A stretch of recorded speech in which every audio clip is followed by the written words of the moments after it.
Welcome to the Influence Experiment, where we seek to explore the art and the science of building influential capacity. Every month, we want to raise thought-provoking ideas of how you can be an investor of the influence you carry. If you're ready to journey with us, then it's time to experiment. Hey everyone, welcome back to another episode of The Influence Experiment as we continue to learn how to invest our influence well. Well, today we are talking about active listening.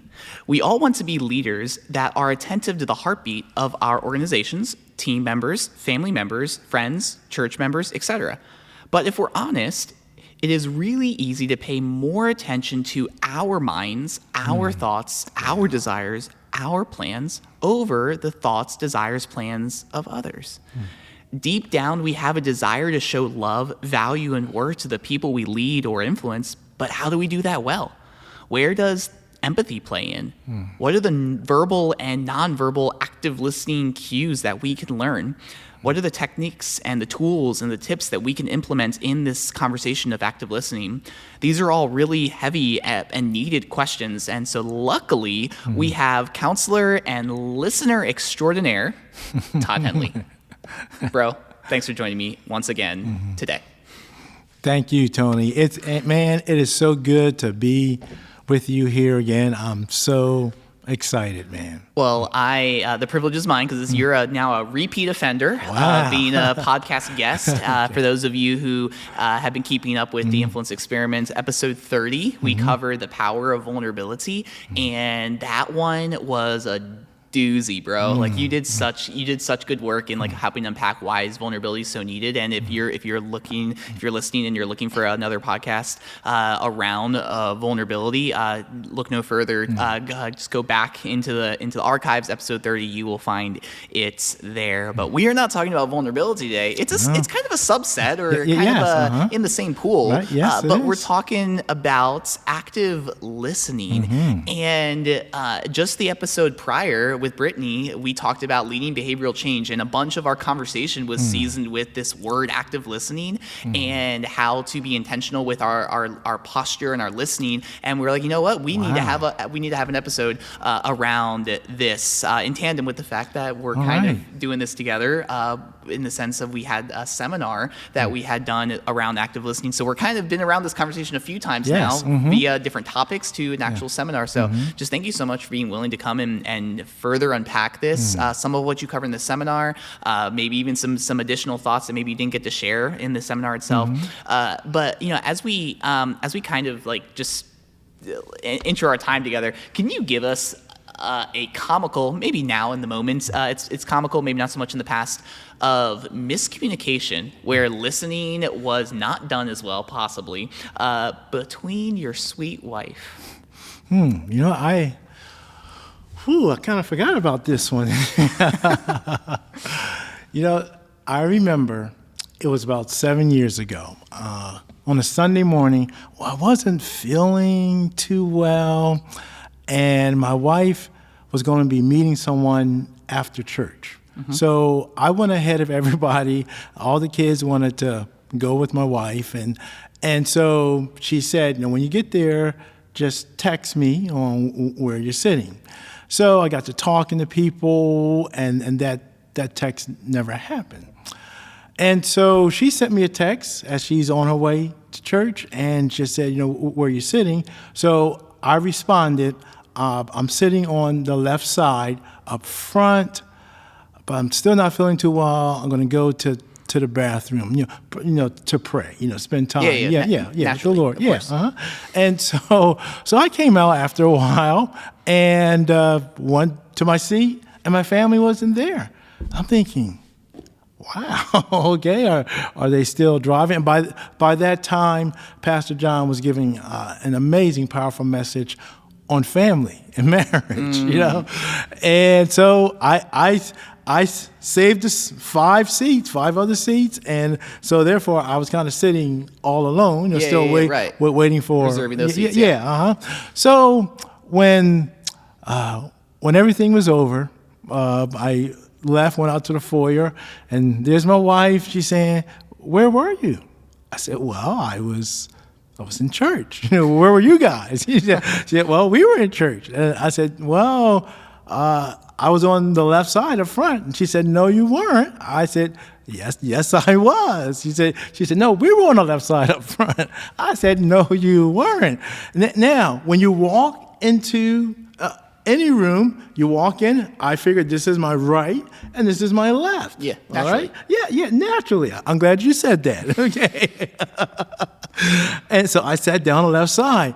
For some reason, my wife is thinking, well, from the speaker's vantage point, so that meant that the stage is the seats are on this way left, and the other seats are on the right. And so, in other words, she sat on the left side, which was really my right side, right, and so forth. And so the kids were laughing as we were talking.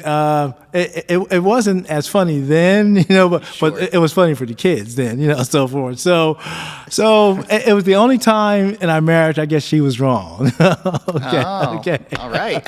Okay. Only time. All right. Yes. Man, that's impressive. Yeah. But it's so funny because even something as small as that, my left or your left, kind of thing, and yet that is that you guys weren't able to sit in church together, right, because of that small miscommunication. Right. Yeah, and what's so funny about that? Yeah, I guess it is now. He's talking about family, and here we are.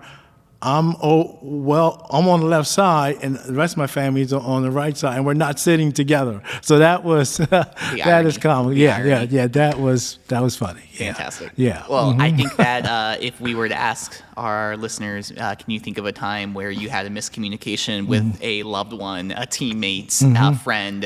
The list can just populate very quickly in all of our minds. Right. Because miscommunications they happen all the time. Yeah. So what we want to do is we want to have a dialogue around how can we try to minimize miscommunications? How can we try to minimize assumptions? How do we try to go deeper in just relational health and growth, in mutual support of each other as we talk about this concept of active listening? So let's go there. Kind of start me off at a 30,000 foot, and then we'll kind of dive in question by thought here. So what is the 30,000 foot view of active listening? How would you define it and break it down? Active listening, it's the ability to mentally and emotionally connect with the person who is talking. Now, many times when we think about active listening, we're thinking, okay, listen, I have to listen with my mind, and that's true, but there's more to it. The way God has made us, the mind, the ears, the eyes, the way He made us to understand that active listening, it's a mental process and an emotional process to help us to understand and connect with the person who's talking. So from 30,000 feet, that's how I would define active listening. Yeah, I think it's helpful because it's to say that it's not just I am. It's not just one-sided. I'm mentally and I'm emotionally listening. There's multiple layers. Right. What I'm looking for. Yep. It's You're right. Again, I'm not just hearing for information. I'm trying to emotionally connect with someone. Right. Yes. Where so often I feel like and I'm guilty of this, but I ask a question and all I want is the facts, or all I want is the intel, which there are spaces where that is a relevant and normalized thing to be able to do. Right. Yeah. And we don't want to over emotionalize questions, but so often we can just think in the logical, linear, intellectual space where this is we're taking a step further. We're going to the emotions. Right. Yes. We're going to the mental headspace. Correct. Which can be a dangerous, scary place for some people. Yeah. And some other people's minds we can think that their minds are scary. What's in there? I don't know if I lean into it a little bit. But I think I would totally agree with those with that phrasing of what is a base level understanding of active listening.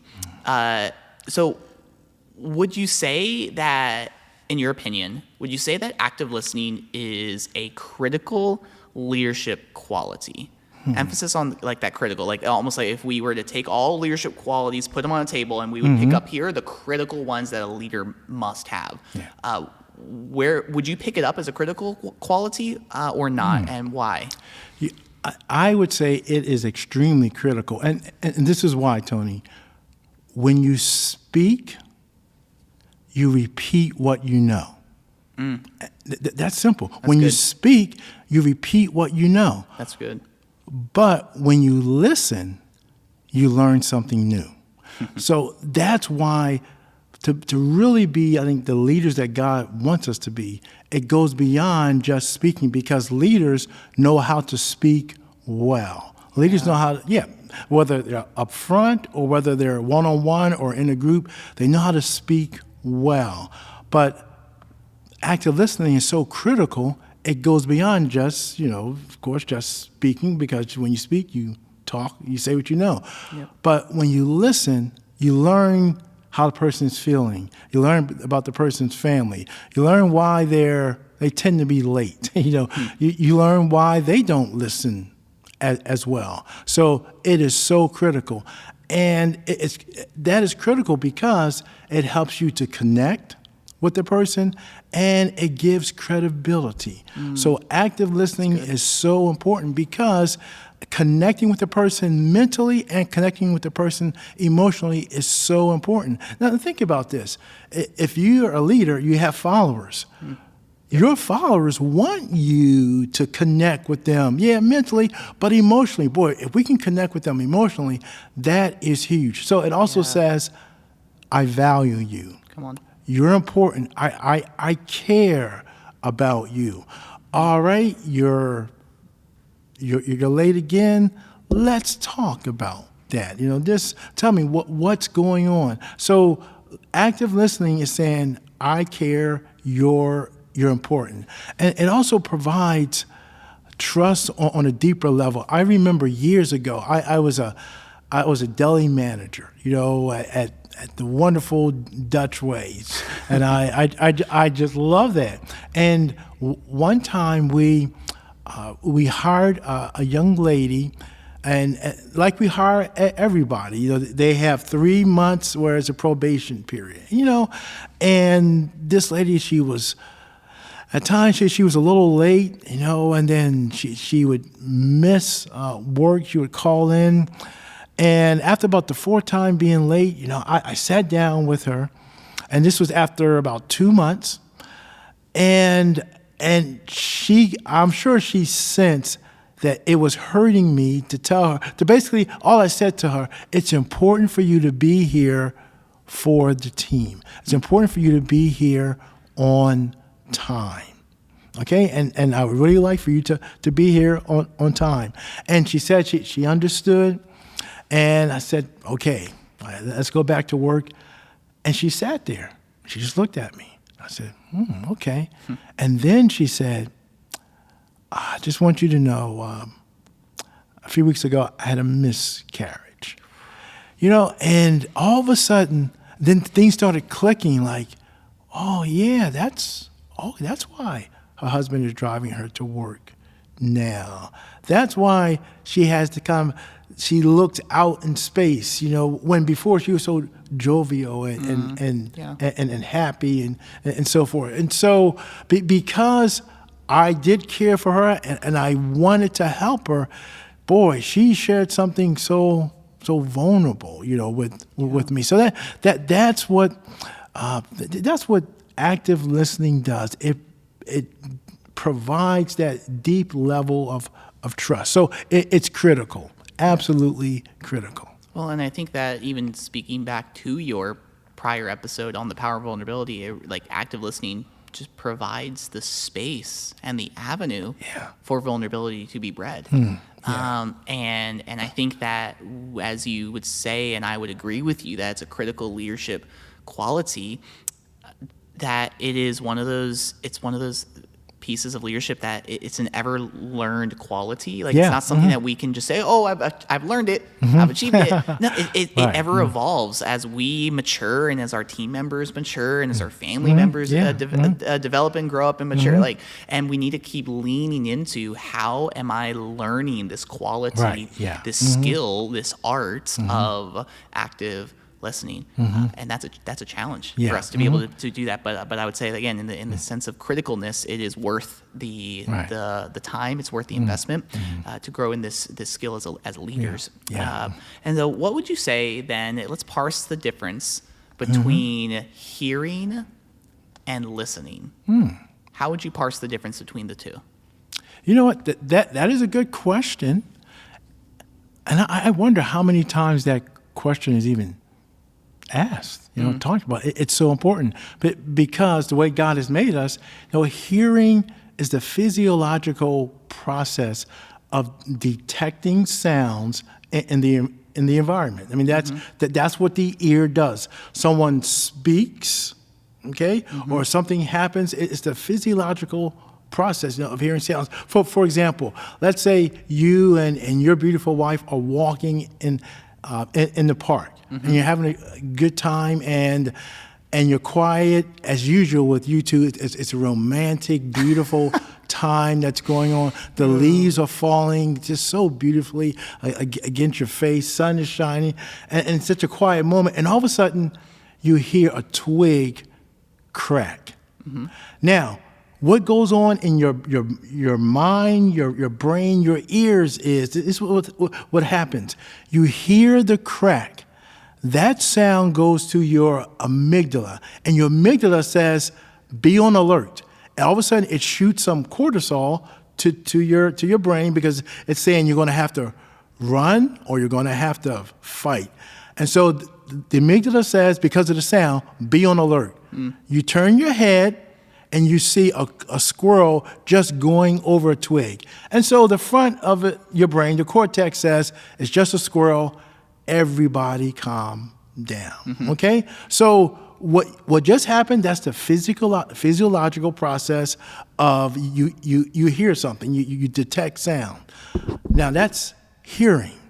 What listening is, what listening does, listening is it's the mental and emotional process of making meaning of that sound. So when you hear something, okay, oh boy, what's that? And then when you can see the twig and everything in a squirrel, the cortex and the amygdala, they talk together and they say everything is fine. But that's what listening is. You make meaning of that sound, but when someone is talking, you make meaning of what that person is saying. You're also thinking, okay, how can I feel what they are saying? That's active listening. Listening can be like you go to church and you see someone, hey, how you doing? I'm doing great, man. I'm so happy. My grandmother's coming up from the South to visit us, and we listen to that, or maybe we just hear it. But if we say to that person, hey, how you doing this Sunday morning? He says, well, I'm not doing too well. Well, my grandmother is coming up from the South. She has cancer and she's going to live with us.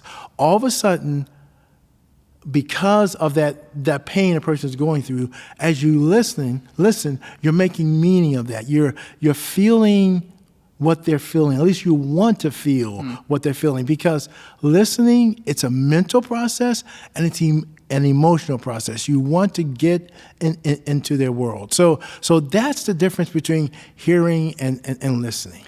And I think that's super helpful to parse that out, simply because I think that many of us could say, oh yeah, I'm good at listening, but then our ability, when you're in the lobby and you're chatting with someone, or you go to someone's cubicle and you chat with them, you sit on the couch and you start chatting with someone, and you may be hearing them, but you're not mentally ready to dialogue back with them. Right. Like that's Yes. not listening. Is you are mentally ready to dialogue back with them. Correct. Hearing is just more passive, potentially, is maybe a word to use. And or it could be, which I know that, again, I've been guilty of this in the past, where I am thinking about something else, and so it may look like I'm listening, but I'm thinking my brain is elsewhere, and so I'm just hearing. But versus listening is making sense, as you described it, making sense of the noises, making sense of the words, making sense of, and trying to piece it back together in a dialogue. You're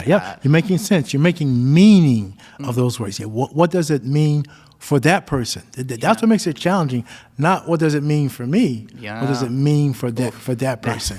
Yeah. And that's the challenge. Yeah. Because active listening has this idea of I'm going to step into that person's world. Yeah. I'm going to try to make sense of it for them. Not again because it's so easy to make sense of it for me. Yeah. Less so easy to make sense of it for the other person. Yeah. But that's also where that dialogue and let's take another step deeper and another question further to be able to help make sense of all of that.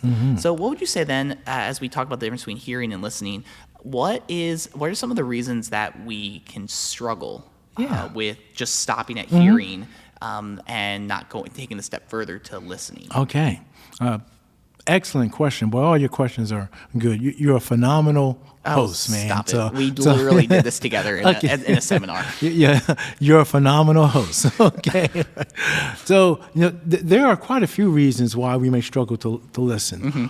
One is unhealed trauma. If a person has trauma from their past, they can tend to be more of a talker and keep talking and not have the ability to listen. Or they may not be much of a talker. They just don't know how to engage with people. They just don't know how to make meaning of what people are saying. So unhealed trauma can cause a person not to be a good listener. Another thing is just family background. Maybe a person grew up where the mom or the dad, they weren't good listeners, or maybe both. They just weren't good listeners, and they were just really good talkers, and so forth. And active listening was not something that happened much in the family. So we just learn it, from mom and dad. Another reason could be like emotional unhealthiness.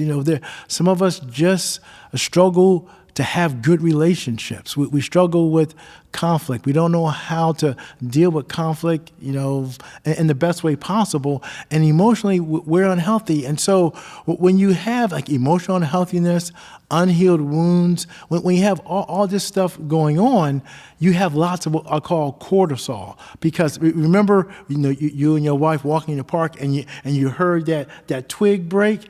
As soon as that happened, a flood of cortisol and adrenaline went through your brain and your body.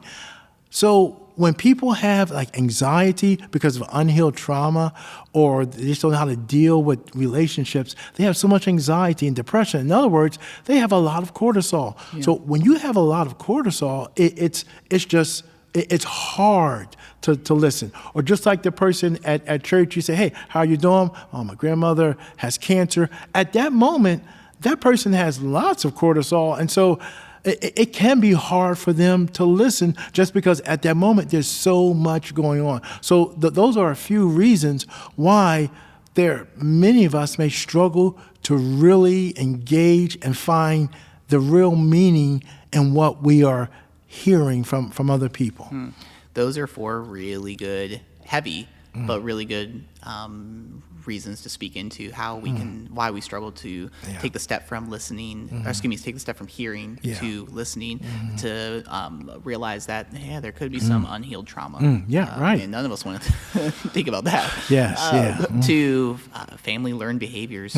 We all are products of our family environments, whether we like it or not. Right. To the emotional unhealthiness of, am I personally a healthy person? Right. Yeah. And taking a real honest look at that question. Am I a healthy person, emotionally, spiritually, mentally, physically, etc.? And then again, I think from that scientific vantage point of that cortisol piece, that there's a chemical reaction and build up to how our bodies respond and react. And it's a part of, we can't divorce the emotions from the science as well. Right. So that is a part of it. So thank you for kind of speaking into some of those ways of how we can be stunted from crossing over into listening. And a good question to ask when we're talking with people, like when we're done talking, a good question to ask is, okay, do I know more about them, or do they know more about me? Yeah. And so, good question.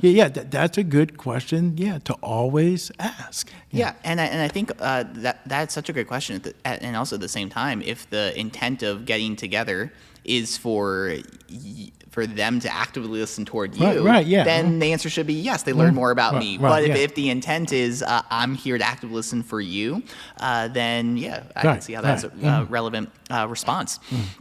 So, another word that can be thrown out a lot within active listening is this word of empathy. What would you say is empathy and its role in the conversation of active listening? Ooh, now that's a huge question. I'm sure, like me, Tony, you've been to probably countless of leadership seminars, and you've read books on leadership. I don't have a date for you, but I went to this leadership training. And this guy was so good. Now, he gave a definition on empathy, and I thought, whoa, I got to talk to him afterwards. And I didn't get a chance to talk with him because there were so many people around him, and so forth. But I picked up his card, and his card. Yeah. And his business card. Yeah. Now he's the pastor of student and leadership development. Oh my gosh. At Gateway Church. Yeah. He. In fact, I'm going to give you his card because the definition he gave is phenomenal, and you've got to have him on here. You're a trip. No, I'm serious. You're too much. Now, this is what this guy said. I'm struggling to even go through this because this is just amazing. This is what he said empathy is: the ability to understand and to be sensitive to another person's feelings, thoughts, and actions. To step into the world of the person in front of you.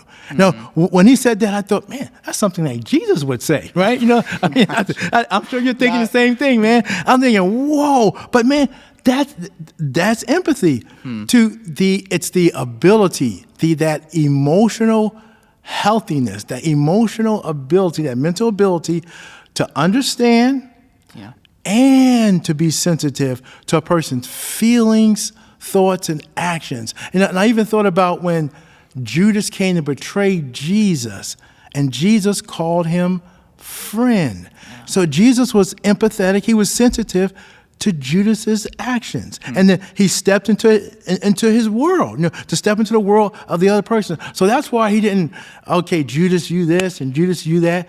But that's also why Peter cut off the ear of that soldier. Peter wasn't there yet. He had a lot to learn about empathy. So when I think of empathy, man, that is, that's huge. And empathy plays a huge role in being a leader. It's critical. Well, and I think that after I get over the comment of you relating me to Jesus, I think about how this word of empathy it's not just critical, and I say it's vital, but I know that not everyone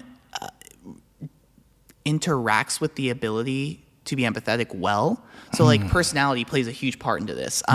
Naturally, here, I don't know if you know this or not, but for me, empathy actually doesn't come very naturally. It's a learned skill over time for myself. So if someone asks me, can empathy be learned? Absolutely, because I think I'm a product of that. Yeah. Where I know of some individuals in my life that, my goodness, they have so much empathy it's overwhelming to see how good they are at feeling people's emotions. And then they would say, oh, it's also a curse because I feel literally everything people are feeling. And personally, I don't feel that. I don't feel everything people are feeling, but I have learned over time, how do I empathize where I am stepping into their world? I'm abandoning my world and I'm stepping into the world of the person across from me, and to say, your stuff is real. And I want to acknowledge it. And I want to be present with it. I want to interact with you and engage in that way that just gets onto your level, not in a belittling way, but in a way of wow, let me validate you for a moment. That's empathy. Yes. And so that's why it's such a vital quality. And for the person who's listening and says, yeah, empathy is not one of my strong points. Great. Been there, done that, bought the t-shirt. Like this is something that is, it is a learned skill. And you could say, well, how do you do that? That could be a whole nother podcast of how do you learn empathy and whatnot. But it is absolutely, it's crucial and it's able to be learned. For the person who comes more naturally to, it's learning how to mitigate it when not letting it, again, negatively overwhelm you of other people's emotions. For the people who are not natural at it, the unhealthy side of it is to say, okay, well, let's not just think linear, logical, get crap done kind of a side, but no, let's step into the motions of it all. So, so crucial that empathy is. Wow. Preach, man. Awesome. Yeah. Now, you know what, Tony? I have a question for you. Yeah. Okay. Is that all right? I think so. Okay. All right. What you got? All right. I love to hear answers from wise people. So Same. Okay. All right. Now, the influence experiment, which you do a great job at, it's all about finding the art and science of building influential capacity. What would you say is some of the science in active listening, and what is some of the art in active listening? Man, that's such a good question. What I love about this coupling of art and science is that it's not an either or, it's a both and. And when I think of the science, I think about within listening. You kind of unpack some of the chemistry, the neurological side of how cortisol and stuff like that. But even on a different level, I would say, objectively speaking, everyone wants to be heard. Like we all have a desire to be seen, to be valued. We all have a desire to be treated as someone who's made in the image of God. We all have this inherent desire to be honored, and even to show honor towards other people. It's just that we also have a sin nature that things kind of get royally messed up pretty quickly. So objectively, I would say that's objective about the way that we listen and our inherent desires. The art behind it is that there is not a one-size-fits-all model to how I choose to listen. Right, yeah. There, again, as I mentioned a moment ago, it's personality bent. The ability to sit with someone and know that they are more of an external processor versus an internal processor. That will that will change the way I dialogue with someone in the way that I listen to them. Whether they are someone who is really an emotionally driven, wired person to someone who's more intellectually driven, like knowing that is going to inform the way I dialogue with someone. Again, hopefully not in the unhealthy or manipulative kind of way, but just it's supposed to help inform the way I lovingly meet that person where they're at. And so knowing that there is not a one size fits all to how I listen to people, how I engage with people, and that I need to know myself and my talents and my skills, even the topics in which I can consider myself somewhat maybe knowledgeable in, and engage with someone that way, to also the other person as well. And there's so much fun and beauty in knowing that there's diversity in how to listen, and we take how God's wired us and crafted us to be, and we just utilize it as excellently as we can, as humbly as we can.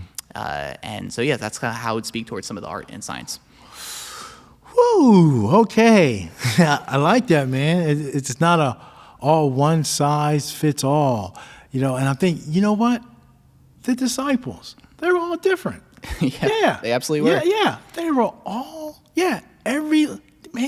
Jesus knew what he was doing when he was choosing his leadership team to turn the world upside down, even though one of them didn't make it. But he still knew what he was doing. That's good insight. And I like what you said. This really got to me. We all want to be heard. Yeah. So that means whether it's the 37-year-old man, the 17-year-old boy, or the 7-year-old girl, we all want to be heard. Yeah. So good leadership is bringing that to the table as you're listening to someone, thinking, okay, this person wants to be heard. This person wants to feel heard. So when I leave, I need to make sure that they feel heard. Good. You're so right. And even starting to speak into that of how do I help people feel like they have been heard. Right, yeah. So help me with that one. What are some techniques, some phrases around active listening for me to be able to let them know, oh yeah, like, hey, I'm here, I'm tracking, I'm listening. So what were some techniques that kind of go towards active listening? And so these techniques are understanding them are not as difficult, and I'm sure we've heard them, or at least most of them, but we just need to put them into practice. Like one, paraphrasing. All that is, someone is talking, and you're thinking, how do I make meaning out of what they're saying? How do I get into their world? You paraphrase. Just summarize what they say. And if you really want to know, after you summarize it, you can ask the question. No, is that what you said? No, is that where you're going? Am I understanding you clearly? Okay, and that's good. So that's good. Paraphrasing. Ask open-ended questions. Open-ended, penetrating questions. Okay. I hear you saying that. How did you respond when you heard that? Boy, what was going on inside you when you found that out? And so asking just open-ended questions like that. Not closed-ended questions like, did you like the party? Right. Open-ended questions. Also, use short verbal affirmations. Like, yep, like you're doing with me. Yeah, you're saying, yeah, I'm tracking with you. Yep. That's right. And show empathy. Just like that amazing definition from that guy I heard in that leadership training.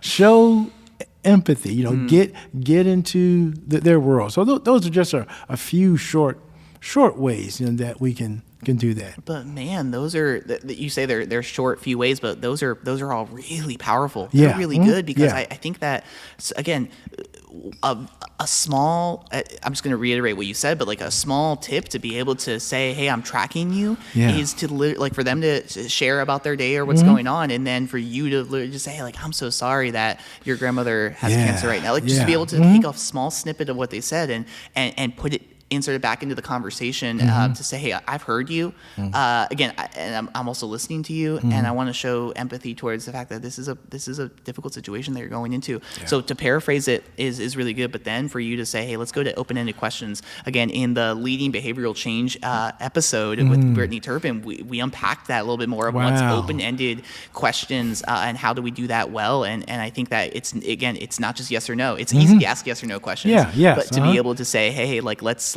take this a layer deeper, where it invokes a response that's not just yes or no. That's not just this linear, but it has it's not static. It can move all over the place in good or bad ways, but it can move all over the place in the conversation and the dialogue moving forward. And then the affirmations piece, that's so huge, bro. Like we all need affirmation. Right, So thank you for being able to speak into the verbal active listening tips and opportunities. And so we also know that active listening is not just verbal. We also know it is nonverbal. Right, yeah. It is in the way that you are standing, sitting, using your hands, posture, so many different things. So can you speak into that for a moment of how can we actively listen with warmth, with competency, in that nonverbal way? It's interesting you say this because as you're speaking, there's so much energy coming from you. It's like, instead of me being here, I'm like drawn into you because of your energy. And that's a good leadership. It's not just because the chairs are uncomfortable. Right. Well, that's a good leadership quality, but that's a quality that you can't teach. You can learn it. But there are certain people that that's the way God made them. And so that's awesome, man. So, hey, well, just being honest, man. You okay? All right. Well, yeah, and again, it's we all have our giftings, my goodness. Right. And we can't be all things to all people. Correct. Right. But we do need to take the talents we do have. Right. Yeah. Maximize them. Learn where we can. Learn new skills when we can. And hopefully, again, for all of us, we're all trying to learn what active listening looks like. So again, what would you say is some of the warmth and competency type cues, non-verbally speaking? Right. Yes. And these cues I took from the book the book actually called Cues, Cues, and it's by Vanessa, and she has a last name, but I don't know the last name. But the book is called Cues, and so you can easily find it. I'm sure there's not another Vanessa that wrote the same book. Is it bad that the first Vanessa that came to mind was Vanessa Hudgens, the Disney star from High School Musical? Not her. Not her. Right. But yes, Vanessa, who wrote the book Cues. Okay. Let's talk about her. Okay. All right. One cue that she wrote, one way to be warm is tilting.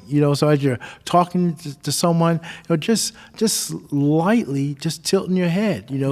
To the side, to the left or right, because that signifies interest, curiosity, engagement, and care. Yeah. And so that is something that's so important. And she said, think of a head tilt as a heating blanket. It instantly warms you up, but too much, can burn you.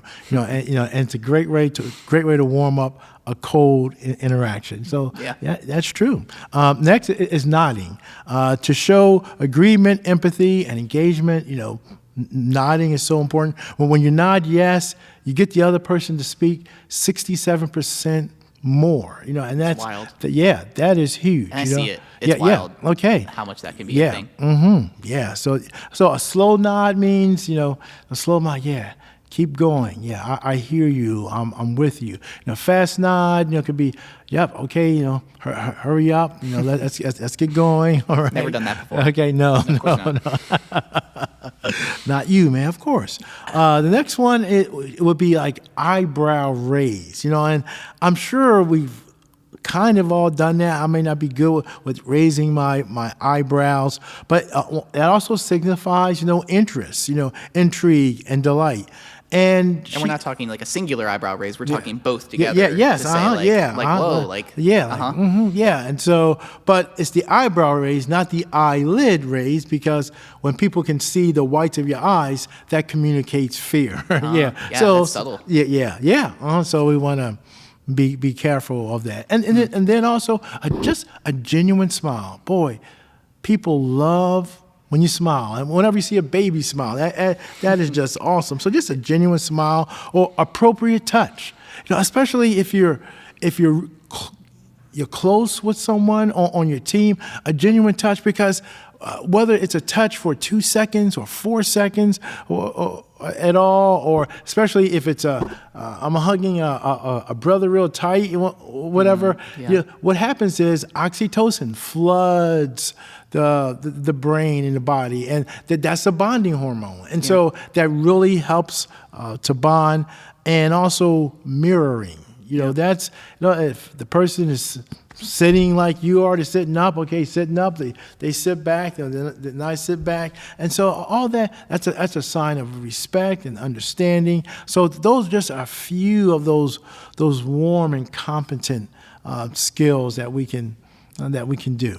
Yeah, I think that those are. It's wild to think about how many different nonverbal cues that can happen. Yeah. That influence the way that people think we're listening, or we actually are listening, right, or we invite them to listen on deeper levels with us. And I just think I thought it was so interesting, specifically the first one you said about tilting, how much like that. It's almost like a hack, like a listening hack. That just literally tilting your head does something to the other person that makes them feel like you're more engaged. Right, yeah. And now, again, whether the person is actually engaged or not, it's up to their mental headspace. But like to actually just tilt your head ever so slightly to the left or the right.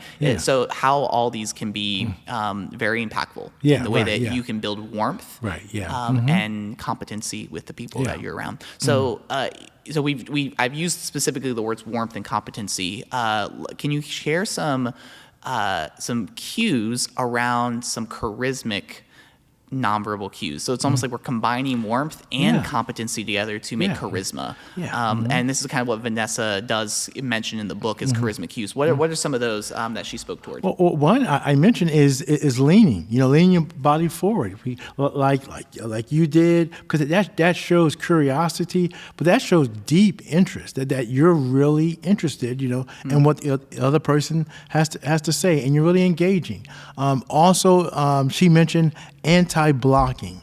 An open body, signals an open mind. So anti-blocking, that means you're not blocking that space between you and the other person. No arms folded. Yep. Just trying to make sure that there's not a notebook or a laptop between you two. Or a desk. Yeah, yep, or a desk, yeah, or a microphone, or anything like that. But just having that open space is so important.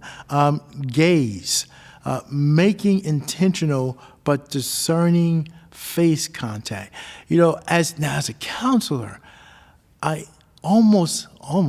think, every client, it's amazing how when I will speak, which is like few seconds, not much, but how they are just gazing. I'm the counselor, but there are times people are gazing at me, and I'm thinking, wow, man, they're really listening. And I can lose my train of thought from being so impressed with how, it's like, do they listen to other people like that? But it's like they almost change in the counseling session. But gazing is so important because and I didn't even know this. I just learned this, but that also releases oxytocin when you can really look and really care, for a person. So gazing is, boy, that is good. That is so important. Yeah. No, I think those are some really good ones. Again, and the book lists more charismatic cues that we don't have time to go fully into, which is why we would heavily recommend Vanessa's book on cues. You can find it in any bookstore and Amazon to be able to find it. And she just gives just a wealth of wisdom and insight on how can you up your game of listening and being intentional in that way. I love the anti-blocking one specifically because I know that for me personally, I'm so tempted to want to fold my arms over. And though that can be, it can genuinely just be a comfortable position, it can appear like apathy. It can appear frustrated at times. And so to know that when my arms get crossed, I have to mentally remind myself, I need to let my arms down to the ground. If when I'm sitting at my desk, if someone comes in, I like to be able to, I don't do this all the time, but I like to be able to stand up so the desk isn't in the way of my conversation with the individual. And so, those are charismatic cues and that things that we can try to be a little more intentional about.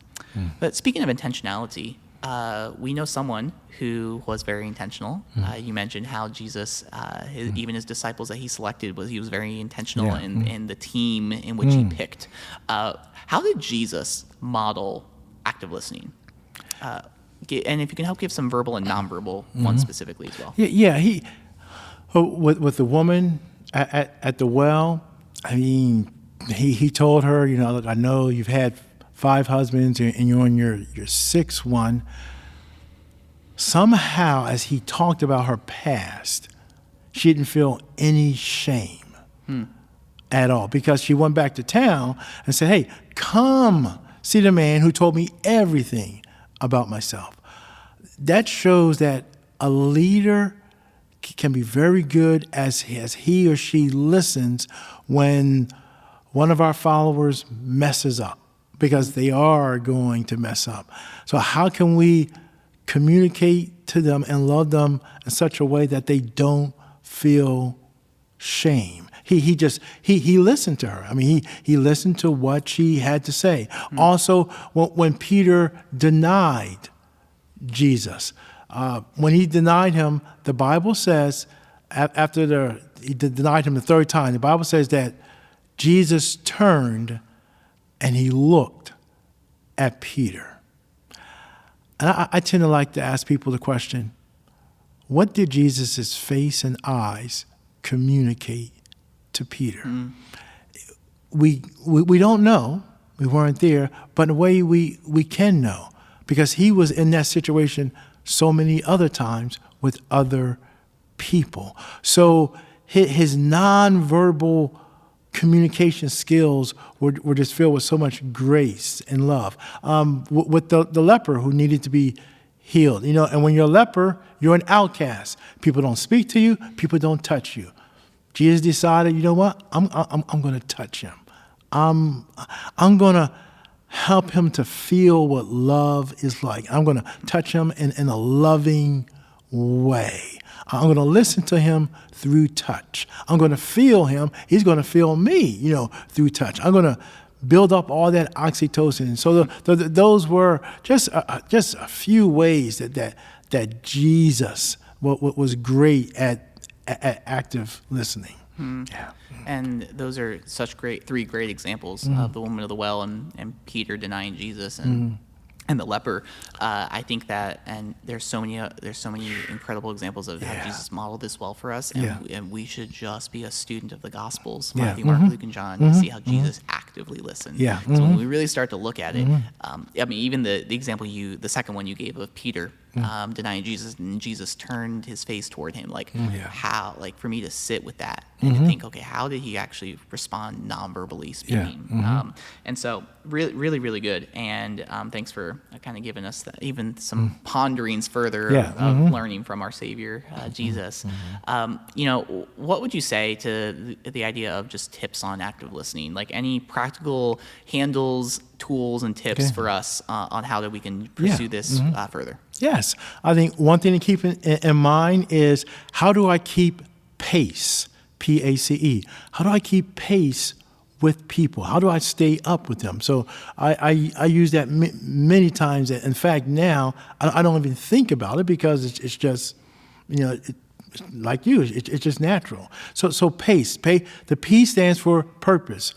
What is the purpose of this person's conversation? What are they really saying? What's going on deep down inside? So the P, purpose. It's important for me to identify their purpose. Then A, ask questions based upon their purpose. So that's important. So if someone says, "Oh yeah, not feeling too well, but my dog died," instead of saying, "Yeah, when I was little, my dog died too," don't even say that. Just ask questions based upon their purpose. And this is extremely important. Listen for emotion words. Frustrated, angry, tired, sad, happy, glad. Because when people use emotion words, they're giving you a window into their soul. So that means if someone says, "Man, I'm just really frustrated with my boss and I'm not getting 40 hours a week," that means maybe the next time you respond to what they say, use that word frustrated. Because that's the word that they use. When we use an emotion word, we're saying, this is what's going on in my heart. And so P is purpose. A, ask questions about their purpose. C, connect on an empathetic level. And we've been talking all about that. And then E, encourage the speaker to feel understood. So once again, asking the question, how do I help this person to feel understood? How to help this person to feel loved? And so you listen to those emotion words. So basically, how do I keep pace? Purpose, ask, connect, and encourage. And then also, or the 3 A's. Applaud, admire, appreciate. I applaud you for what you said to that coworker. I applaud you for standing up in church and talking about what God is doing in your life. I admire you because you apologize to your wife for what you said. Man, that took so much courage, man. Or I appreciate you for all that you've done for our group. So you applaud, admire, appreciate. Think about using one of those words, But those are some good tools. So keep pace, P-A-C-E, and then applaud, admire, appreciate. Those are really good tips to be able to have them written out on your desktop, a sticky note next to your computer, whatever it may be, get them memorized. Because I think that pace of purpose, ask questions, encourage, connect on an empathetic level, and then encourage them to feel understood. Man, it's a great model. It's not foolproof. It's not it's absolutely going to solve all the the conversations or the issues or whatever it may be, but it really is going to help doing those intentionally, along with applauding, admiring, and appreciating. And so, Todd, as we kind of begin to land the plane of this conversation, are there any resources that you would recommend for us if someone wanted to take this one step further in learning and processing? Yes, two resources. One, the book Cues by Vanessa, who does have a last name, Yep. but yeah, definitely that. And the second one, I would encourage anyone, read the book of John, the Gospel of John, and ask the question, how did Jesus do active listening? That's good. And like, for example, if you're reading through the book of John, you come across John 3, Nicodemus comes to him at night.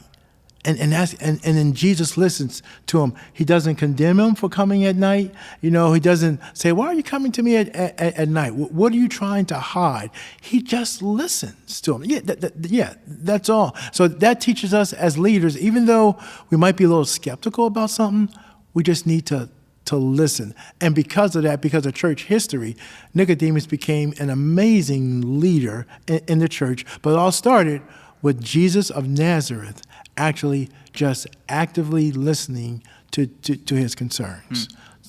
That's really, really good, man. Yeah. Thanks for giving specifically the book of John even to look at and to investigate Yeah. further. It's really good. Well, as a final words, any final advice, any final thoughts of caution even that would come to mind as we conclude our time here. Yes. To keep pace, when someone is talking, stop. Stop your running thoughts. Whatever is going on in your head, just stop and just listen. Listen with your heart, listen with your mind. Just ask yourself, how do I make meaning of what this person is saying? How do I care? How do I step into this person's world so they actually feel understood? So when we're done, this person will feel understood. So stop the running thoughts. Listen so the person can feel loved and understood. Another way that what you said, interpreting it for myself, is just to be present. Yeah. We are so tempted to be present elsewhere, emotionally, physically, spiritually, and we're thinking about the next task, the next conversation, the next fill in the blank, and to just say, stop the running thoughts, be present. Stop wishing you were somewhere else, be present. Stop, just stop. Yeah, right, yeah. But easier said than done. Yeah. My goodness. It's interesting because what do you do with the present? You open it up, and so when you're present with someone, you will help them to open up even more. So Absolutely. Good insight there. Absolutely. Thank you for that. Yeah. Well, I think that this has been a lot for our listeners to be able to think about and process over. We've given a ton of content. You've provided some really profound insights, and using the book Cues, using John chapter 4, they also could go back and listen to the leadership development seminar that we did all around active listening if they wanted to. So there's a lot that we can leave our listeners with. And so Todd, just thank you. Yeah. Thank you so much for being a person who embodies listening so well. Thank you for being someone who I know that I can go to, not just for the ear, but for the mental and emotional engagement as well with listening. It means a lot to me personally, and thank you for all the people that I know you're pouring into in that way. You're doing a good work, man. Okay. Thank you. Just thank you. Yeah. And thanks for being here today. Yeah, sure. My pleasure, man. My pleasure. Well, if you are liking what you're listening to, and we invite you, would love for you to give us a rating, share the content wherever you consume it, and just thank you so much for being a part of our leadership development learning opportunities here. We hope that you will join us next time as we seek to explore the art and science of building influential capacity. Catch you next time.